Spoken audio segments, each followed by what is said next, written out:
I grew up in a small Canadian town on the banks of the longest river in southern Ontario. We lived at the western end of the valley, some distance from the fortress-like stone collegiate I attended. We were very young, and time blended into seasons and events. Our school, my house, and indeed my whole life seemed to follow the river in some way or another. Its rhythm marked the seasons of our lives as its waters coursed past everything we knew, home, school, and town, and then on to the Great Lakes and from there into eternity. As a child, I didn't give much thought to time and the river. Today, I see dignity in the river, and my respect for it and for much else has only increased with time. As Christmas approached that year, I was conscious of a change within myself. I was seeing things differently, and I chalked this up to a variety of factors, such as simply growing older, and to my teacher, and to the very austere school itself. The school had a history and traditions that were not to be taken lightly. Never did I imagine that the clear line separating student from teacher would be broken, and that I would be part of that breach. Dignity and respect. For me, the last day of class that June was filled with emotion. We were now about to be set free to embrace the summer, but we were saying goodbye to so much, to old Flo, to our beloved classroom, the drafting room, and all that it meant. It was more than a classroom. It was a laboratory in which we had developed into young men and into draftsmen, where we got the chance to explore our originality and creativity. In old Flo's drafting rooms, we had grown into young men who gave a damn about one another and about our failing teacher. It's like my dog in a way. Gary knew what I meant. As Ginger's time neared its end, our walks together, which had sometimes lasted for hours, became abbreviated. It got to the point where she was no longer able to even walk to the park, or visit our favorite places. Eventually, it was all she could do to make it to the school hill, where she could no longer roll over and slide down the hill. Now she just lay on her side, attempting to roll, but unable to. I stood for the longest time, looking toward the park and the woods. I asked her if she could see any deer or dogs. She knew what I was saying and looked attentively. After 13 years, we could communicate. Her nose twitched again, sniffing something. She was content to sit and watch. So was I. I looked down at her face and saw that despite her advanced years, she was beautiful. There was still no snow on the ground. The grass was green beneath her snout. It would be a difficult walk up some stairs and back home, even though it was not distant. How far she had come to reach this point. Only a few years ago she was an exceptional athlete, running great distances for hours on end. Her mother was a border collie. She was born to run. She died near the end of the year, and during the last few weeks, when I knew she was in trouble, I prayed she would make it another year, just another year. But I knew that if she did make it another year, and somehow we bought that extra time, we would just be delaying the inevitable.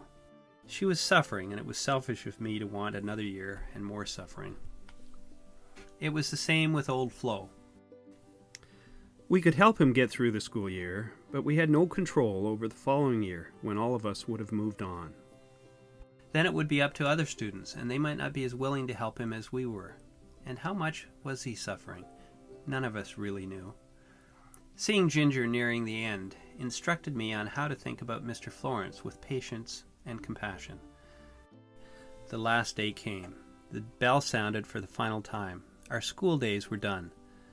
I still couldn't feel certain of any truths, except for one unlikely truth, that a group of self-centered young men could somehow put their own egos aside and do some good as a group to aid someone else who needed our help more than we needed his.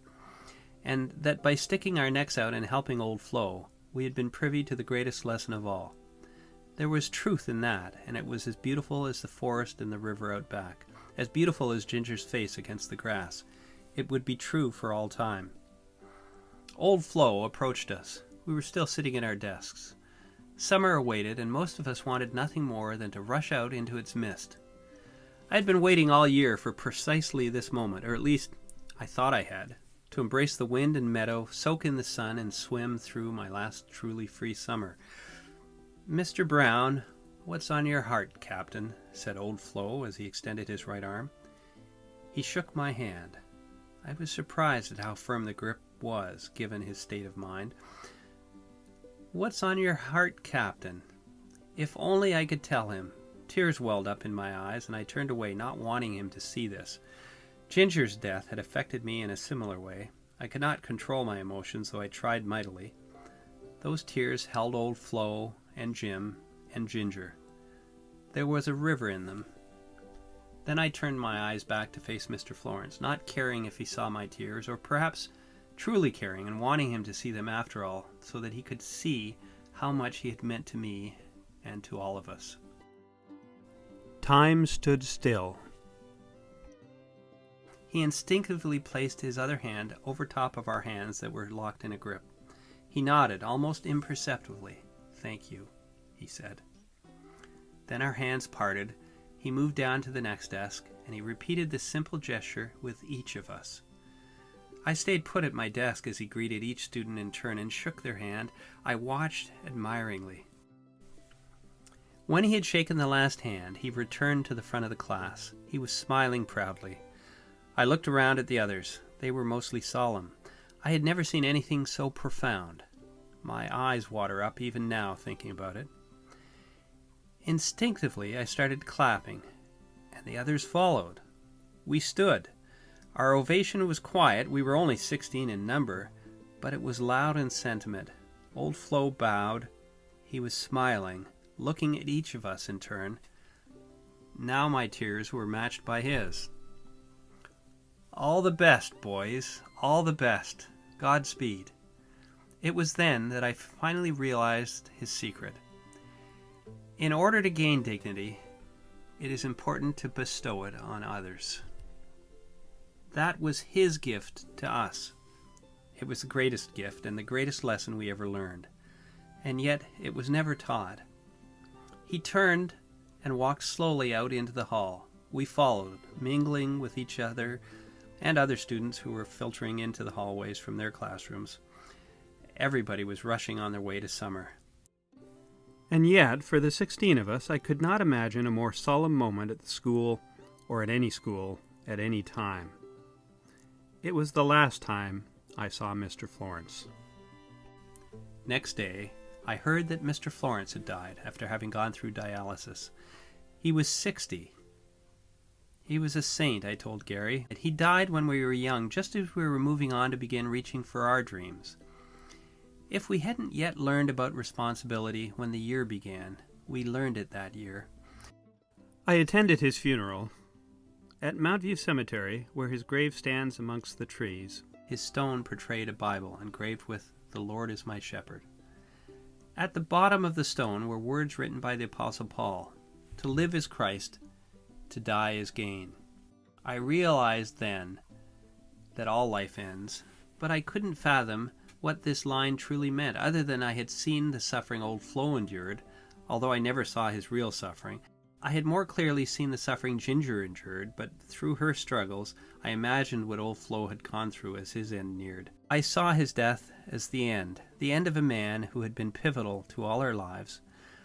When Ginger died, I was overcome with emotion for days. I knew she would no longer suffer, but I missed her friendship. It was the same when I heard old Flo died.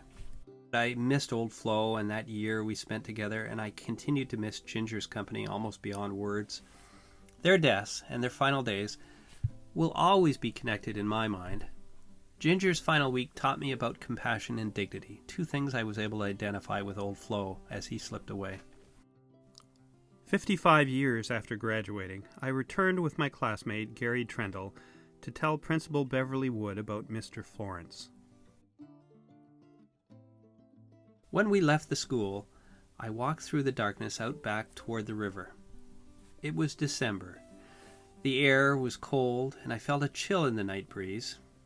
There, towering over me, was the moonlit bridge. Beneath it was the river where the Principal Karskadden once canoed and fished for trout. I thought of old Mac the poet, my uncle, my father. Trains came and went. The water flowed on, over the bedrock of time, past the lives of old Flo, Ginger, Jim. So much time, so much river. And so it flowed, with such dignity and respect, past everyone and everything.